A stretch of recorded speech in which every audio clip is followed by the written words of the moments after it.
with the drill down, more importantly, how do these changes at Foxconn impact Apple? Yeah, I mean, you know, Foxconn and Apple's really profit margins have been the golden goose for this company. Apple runs their business very differently than all the other computer manufacturers out there.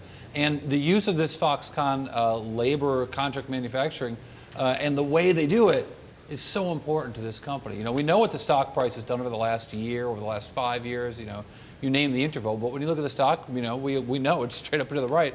85% gain in 1 year, that's pretty good. And Foxconn's a big part of that because Foxconn is their principal contract manufacturer.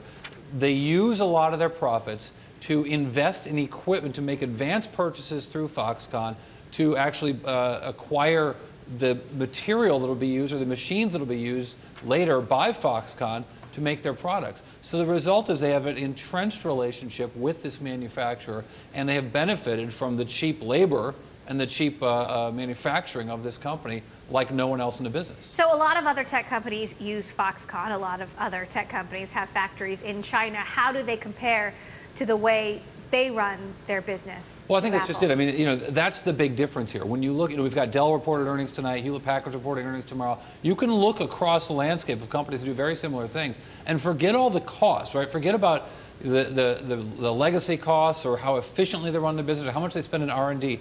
Just on gross margins, the cost difference between what they get and what the pieces of the components cost them, Apple's so far ahead of their competitors in the hardware and the phone space, and you know, they are able to use that cheap manufacturing and use it at such a scale that they are benefiting in ways that none of the other competitors. Now, it's worth noting that some of their competitors also make stuff in these Foxconn factories, but because of Apple's scale and because they're making so much more, they're able to really benefit from that those economies of scale with this company. And it's so them, you know, Tim Cook willing to jeopardize that and saying to Foxconn, raise your standards. I'm not seeing everything I like here. I'd like you to treat your workers differently. He is really putting his principle ahead of some profits. And for a tech company, Apple has really sort of pioneered that.